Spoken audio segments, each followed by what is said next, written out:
is poking you, you can fight them, you can push them away, or you can run away, you can do something. When your intelligence starts poking you from within, where do you run? Wherever you run, it pokes you. The more you run, the more it pokes you. And it will become so unbearable, people will begin to feel that it's better to die. The most precious thing and the only thing that we have is life. What do you say? Yes! No, you look like you're not very live.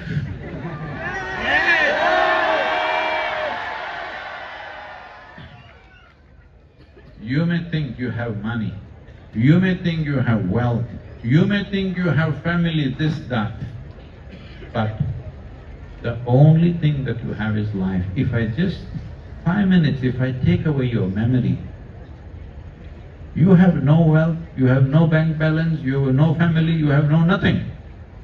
Only thing you have is life.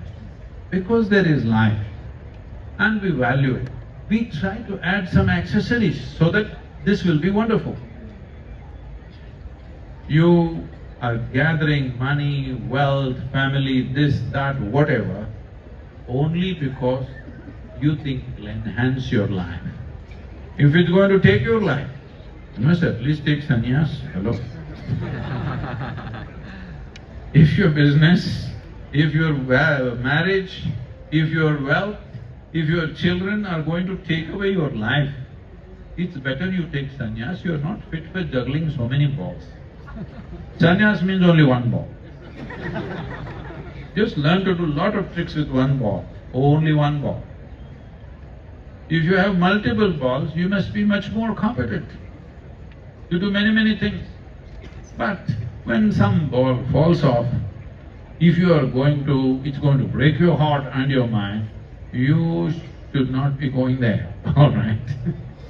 So for all this, the most important thing is the human spirit, that no matter it goes up, it goes down, it really flies or it dives down and crashes, whatever the hell happens in your life, to go on with joy, you need a spirit.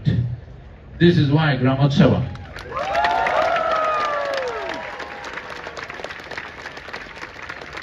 I said spirit.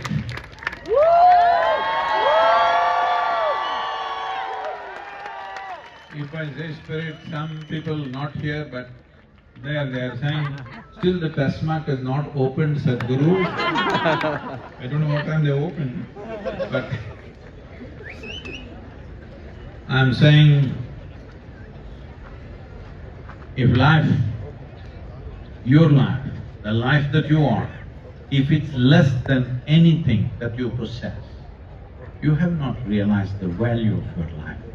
If your life is less than the wealth that you own, if your life is less than the money that you possess, if your life is less than any damn thing that you have, that means you have not realized the value of what it is.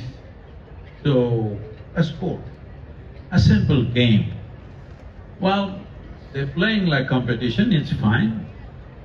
The important thing is, that no matter what you do, you can't beat somebody. You can only raise yourself to your fullest possibility. This guy was saying, I'll chala jata hu, but he didn't go. If the opposition teams knew he's singing chala jata hu, they would be jumping in joy. You didn't tell them loudly. And anyway, most of the time they were playing foreign teams, they wouldn't understand. So, it's okay. But I'm saying, it doesn't matter what you're doing. What you do, at what level you do things is not the point. How you do it is the point. I think in many ways, all the participants, the spectators, volunteers, the organizers, the referees, everybody has set an incredible example of how to do it. What we are doing may not be an Olympic, it doesn't matter how we do it. I didn't see so many people jumping in joy in Olympic.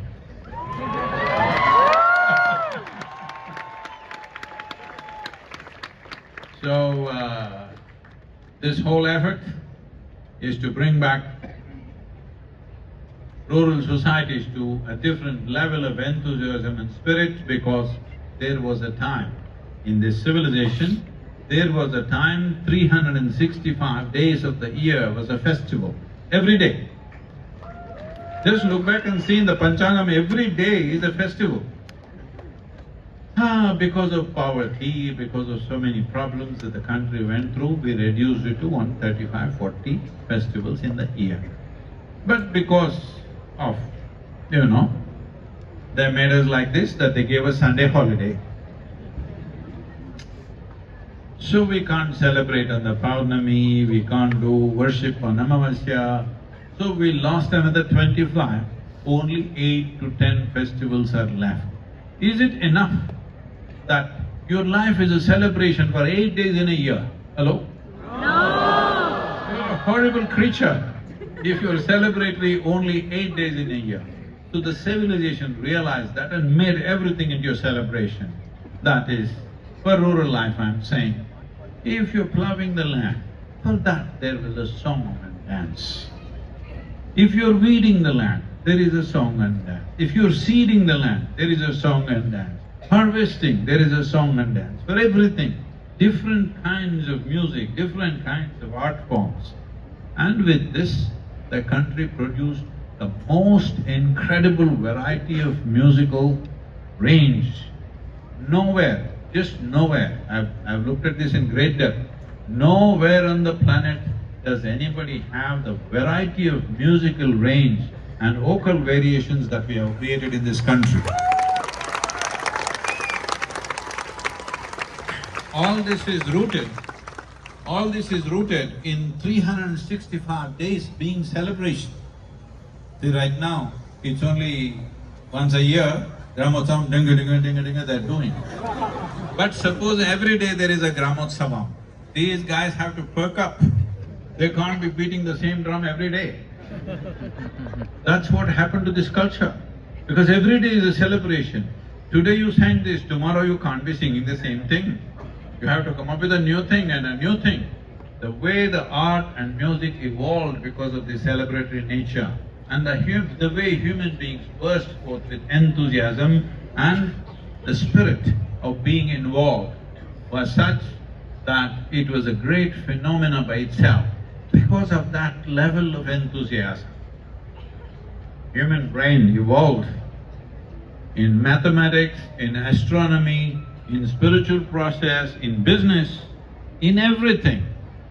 This land thrived to a point where for over 1500 to 2000 years, the most dominant economic force was this land. They were not just always dancing and singing.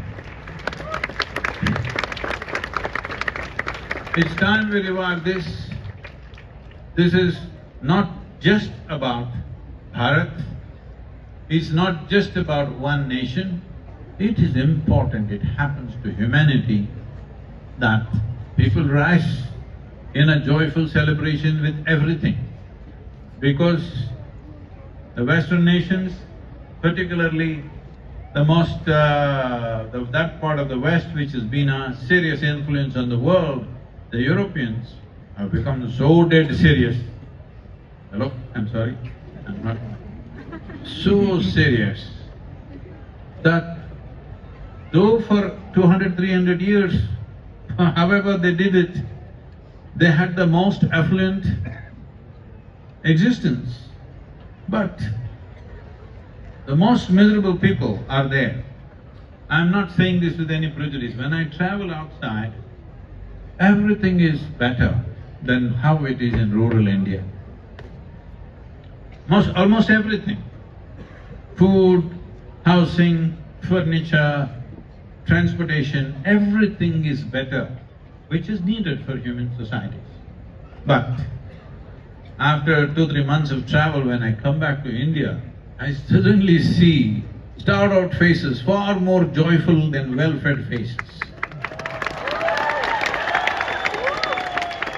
Let's make sure the joy remains, and we must make sure our youth are better fed for the next generation and they have better opportunities than what we had, And as I said earlier, real progress just means this: the next generation must do better than us.